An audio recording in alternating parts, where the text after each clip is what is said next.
Bonjour à tous et à toutes, bienvenue dans cette nouvelle vidéo. Cela faisait très longtemps que je n'avais pas donné de nouvelles. Avant d'allumer la caméra, j'ai dû passer un bon coup de chiffon sur cette chaîne. Elle avait pris une sacrée couche de poussière. En point numéro 1, pourquoi cette pause? Soyons honnêtes, si j'ai mis la chaîne entre parenthèses, c'est pas par désintérêt, c'est même tout l'inverse. La passion est toujours là, mais les contraintes, elles, ont été les plus fortes. Cela a été une accumulation de contraintes, ce qui fait que cela m'a obligé à stopper. Tout d'abord, la santé. J'ai eu des soucis de santé au niveau de l'audition. Franchement, c'est pas idéal quand on fait de l'analyse sonore. Un exemple, une enquête avec Hunter dans un château, il entendait plein de sons sur place et moi, rien. C'est vraiment là, entre autres, que je me suis dit que cela allait être vraiment compliqué de continuer le para. Et plus cela allait, et même dans la vie courante, cela devenait une véritable gêne. J'ai perdu 25 décibels dans chaque oreille. Aujourd'hui, je porte des prothèses auditives. Cela va donc mieux, mais cela ne remplace pas une oreille humaine. Cela amplifie les bruits, je précise, sans les déformer. Il y a eu aussi la vie perso et la vie pro. J'ai eu des soucis plus personnels que je n'aborderai pas ici. Je pense que vous allez le comprendre. Mais comme on dit, en résumé, petits enfants, petits problèmes, grands enfants, grands problèmes et j'ai de grands enfants. Côté boulot, c'est pas la fête non plus, avec de grosses incertitudes sur mon avenir professionnel, avec en plus des transports parisiens dont la ponctualité est de plus en plus aléatoire et des incidents qui sont de plus en plus nombreux. Donc avec tout cela, il est difficile de se mettre sur un PC pour faire du montage para. Tu as juste envie de te poser devant un bon film. Il y a un aspect aussi qui a précipité cet arrêt, c'est l'incendie d'un lieu. Quelques jours après avoir fait une enquête avec Hunter dans un magnifique château, c'est vraiment d'ailleurs peut-être le lieu le plus magnifique de la chaîne derrière Fougeray. C'est un château donc qui a brûlé quelques jours après avoir fait une enquête avec Hunter. Alors on n'y est pour rien bien évidemment, mais cet événement a eu un impact sur moi direct, quelque part, même de façon indirecte, mon cerveau y a vu comme la fermeture d'un chapitre et a dit stop. Je dois vous le dire, après cet incendie, ma motivation a fortement diminué d'un cran, ce qui a entraîné derrière, avec toutes les contraintes que j'ai exposées juste avant, eh bien cet arrêt. Ce qui m'a aussi éloigné, ça c'est une constante depuis quasiment le début de mes enquêtes paranormales, donc cela va bientôt faire presque 10 ans, c'est la supercherie dans cette niche et cette communauté du para. C'est malheureusement une constante, mais c'est le paraspectacle qui est toujours mis en avant. En 2025, les gens pensent beaucoup que le paranormal, c'est l'ambiance dans Paranormal Activity ou The Conjuring, que dès que l'on pénètre dans un lieu glauque et que l'on interpelle les entités, il se passe des choses démentielles. Et là, c'est malheureusement, je le rappelle, la plupart du temps, désolé de le dire, mais on a l'impression de parler à des murs quand on est en enquête. Et les anomalies paranormales sont malheureusement beaucoup plus discrètes et donc forcément beaucoup moins spectaculaires qu'un loup-garou ou une possession. Déjà, j'ai envie de dire, quand on a des coups discrets à nos interpellations sur place, des manifestations avec nos appareils électroniques, POD ou K2, des mots en rapport avec nos questions dans les séances de TCI, que l'on n'entend pas forcément sur place d'ailleurs, eh bien j'ai envie de dire déjà quand on a ça, on est ravi.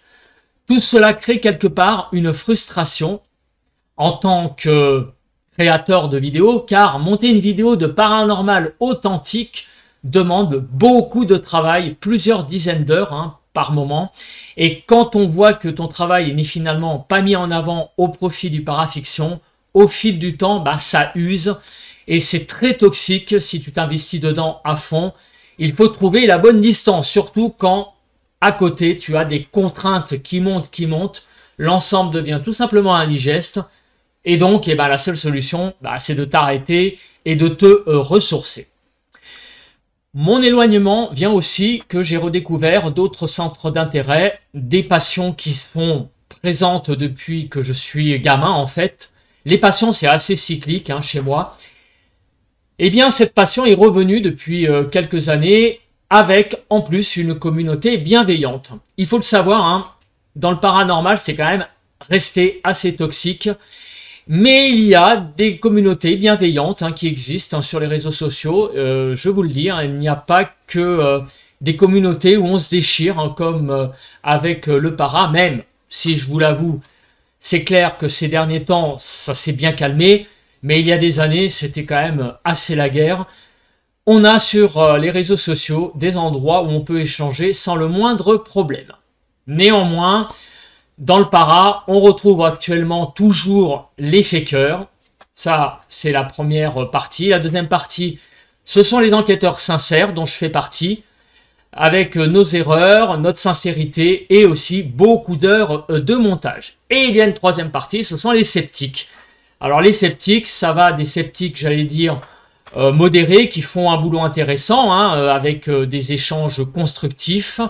Mais très clairement, il y a aussi des sceptiques qui sont dans la volonté de détruire les gens, de s'en moquer, qui sont là uniquement pour, eh bien, voilà, pour le négatif, pour détruire. Et là, j'ai envie de dire, il n'y aura jamais d'échange possible avec ces personnes-là. J'ai envie de dire que la communication avec les sceptiques a été toujours compliquée et n'a mené vraiment pas à grand chose. J'ai essayé dans le temps de vraiment comprendre cette communauté de sceptiques, mais en majorité cela m'a valu beaucoup de négativité, une perte d'énergie énorme et vraiment quelque part beaucoup de regrets. J'aurais mieux fait quelque part, d'ailleurs on me l'avait conseillé à l'époque, de rester dans mon coin, de faire ce que j'avais à faire sur YouTube. Cela aurait vraiment été le mieux pour quelque part tout le monde, et en premier pour moi-même. Parce qu'à la base, je suis cartésien, très cartésien. Il faut le savoir, je le rappelle, parce que peut-être que des gens regardent cette vidéo et ne me connaissent pas réellement. Je suis quelqu'un de cartésien, vraiment, j'ai une formation scientifique à la base, mais je reste ouvert. Voilà, il faut rester toujours ouvert aux choses. Donc j'ai été sur le terrain, après avoir regardé beaucoup d'enquêtes d'abord, où je trouvais qu'il se passait des choses intéressantes. Sur certaines enquêtes, il se passait tellement de choses intéressantes que je me doutais bien que tout n'était pas vrai, mais il y avait des gens où je trouvais qu'il y avait des choses vraiment intrigantes, et c'est même ces enquêtes-là qui m'intéressaient le plus. Donc j'ai voulu aller sur le terrain, et au fil du temps, je me suis aperçu effectivement qu'il se passe des choses très intéressantes, très subtiles. Ce n'est pas énorme, mais c'est suffisamment important pour que je trouve certainement des réponses à mes questions. Il se passe, je pense, des choses dont on ne soupçonne pas l'existence. Donc, je l'ai vu en vidéo, je l'ai entendu plus précisément, je l'ai vécu et je l'ai partagé. Sans transition, quelque part, ce que je compte faire maintenant. Alors, tout d'abord, au niveau des lives, pour le moment, les lives, je les mets entre parenthèses. Cela reviendra peut-être un jour, mais en ce moment, je me dis que les lives, voilà, c'est pas trop ma priorité. Quelque part, ça prend du temps, en fait, parce qu'il faut réserver en général une soirée à ça. Et en ce moment, c'est pas trop ma priorité. Je préfère, en fait, réserver mon temps libre à faire de l'analyse ou à consacrer à d'autres aspects de ma chaîne ce temps libre, qui est quand même assez précieux, je dois quand même vous le dire. Concernant la modération, elle sera renforcée. Bien évidemment, les commentaires haineux sont déjà supprimés par YouTube. Il y a, j'allais dire, un robot qui déjà fait le travail. Il faut le savoir, si vous ne le savez pas, je vous le dis. Les commentaires trolls, je les supprime moi-même. La nouveauté, ça va être un petit peu les commentaires négatifs sans argument. Moi, je suis dans l'échange. Alors évidemment, il y a des gens qui ne sont pas d'accord avec moi. Ça, je suis voilà, respectueux de les entendre, mais il faut un argument. Les commentaires du genre « c'est de la foutaise », ça sera supprimé. Voilà, c'est de la foutaise, point, ça sera supprimé. C'est pas un commentaire, j'allais dire trolling, mais il n'y a pas d'argument derrière, donc il n'y a aucune raison que ce genre de commentaire soit dans l'espace. Moi, ce que je veux, c'est éventuellement les gens qui sont pas d'accord avec ce que je fais, d'avoir un argument derrière. Voilà, je veux du pourquoi, pour échanger. Si c'est juste une appréciation, bah, j'ai envie de dire, c'est pas la peine. Hein, l'appréciation, en fait, elle est personnelle. Quelque part, moi, j'ai envie de dire, quand je regarde une vidéo et je suis pas d'accord avec, bah, ça paraît con, mais je suis pas d'accord avec la vidéo, je regarde plus ou je stoppe, je m'en vais de la chaîne, je regarde plus, mais je prends pas en plus mon temps à mettre je suis pas d'accord. Voilà, ça sert strictement à rien, c'est quelque part du temps perdu. Voilà, ça je parle en tant que viewer. C'est pour ça que en tant que créateur, j'entends très bien les gens qui sont pas d'accord avec ce que je fais, mais je veux un argument derrière. Voilà, je veux des commentaires négatifs, constructifs, quelque part. Le contenu de la chaîne. Une enquête est prête depuis un moment, elle dort sur la chaîne. Il faut que je regarde si tout va bien, le contrôle de qualité comme on dit. Et il ne me reste plus qu'à appuyer sur publier.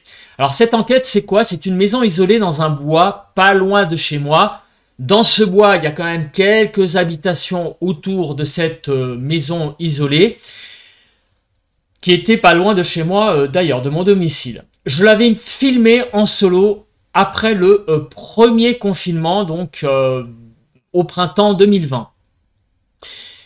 Mais vous le savez, le paranormal n'a pas de date de péremption. Hein. Ce qu'on a capté il y a 5 ans, il y a 10 ans, il y a 15 ans, mérite d'être exposé. D'autant plus que j'ai eu des anomalies sonores assez marquantes, que ce soit sous forme de PVE ou de séances de TCI.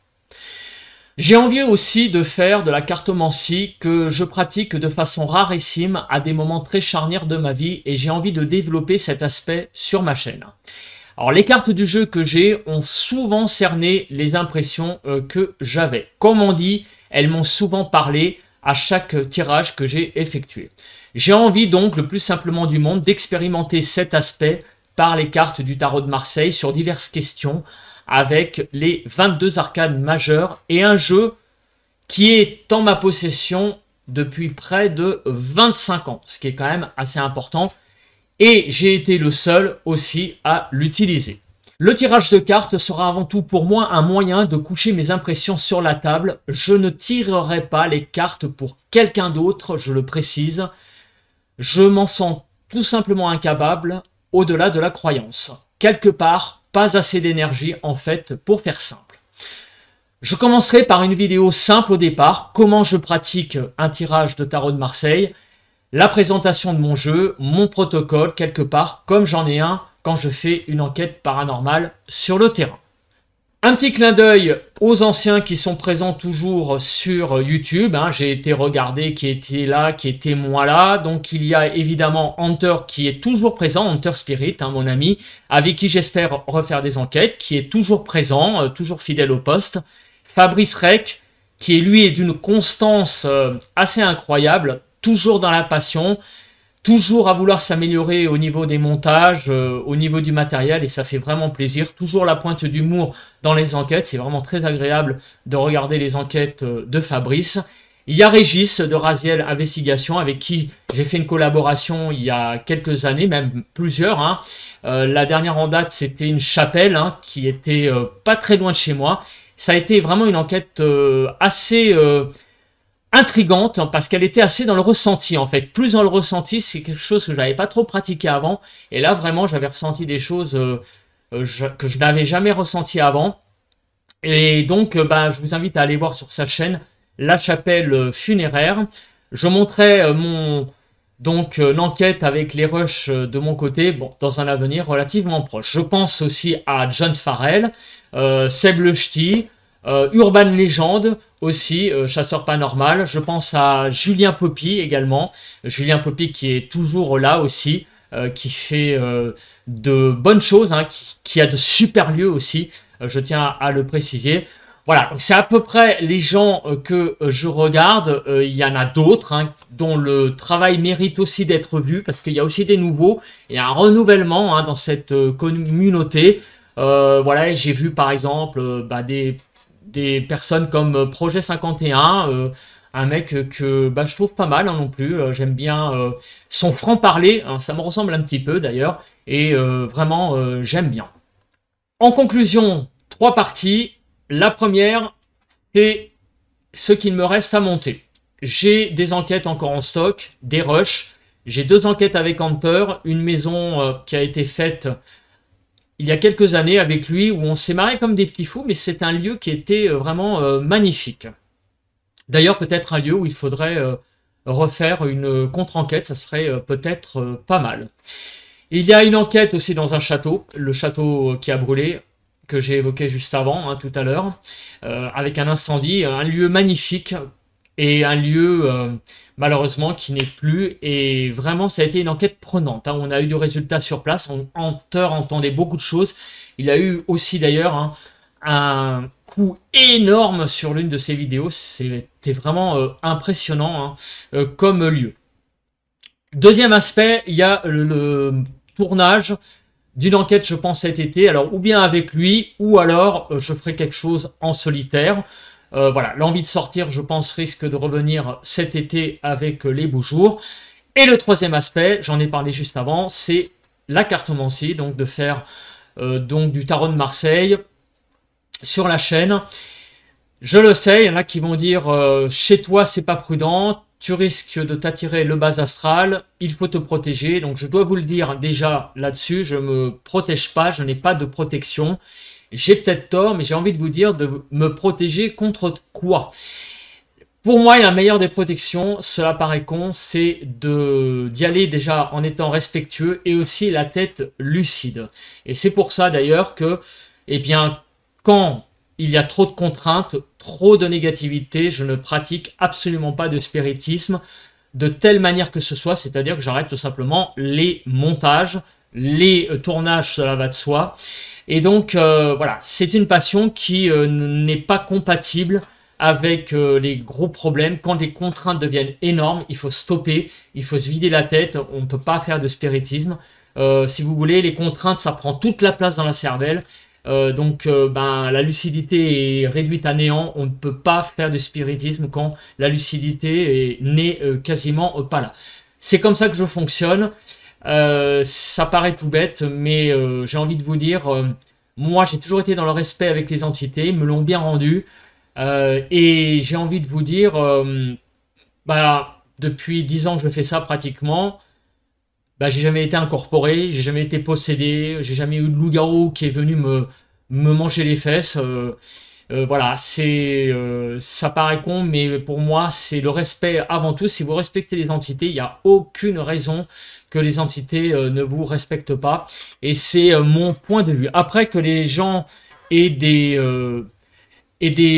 voilà, des chapelets autour d'eux, sur eux, des croix. Moi, ici, j'ai je crois que j'ai une pierre. Donc dans une de mes vitrines, mais je porte rien, j'ai pas de sceau, voilà, ça paraît bête, hein, mais je ne crois pas trop à ce genre de choses.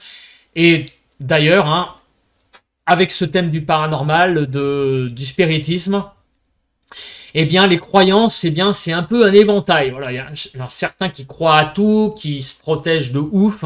Bah moi, mon éventail est un peu plus réduit. C'est aussi mon aspect cartésien. Je me protège, voilà, je me protège pas, et puis pour le moment, bah, cela ne m'a pas dérangé plus que cela. Donc la chaîne reprend doucement, sans pression, sans obsession, des vues ou des abonnés, je ferai les choses à mon rythme, comme je l'ai d'ailleurs toujours fait dans le passé. Allez, bye bye à tous et à très vite.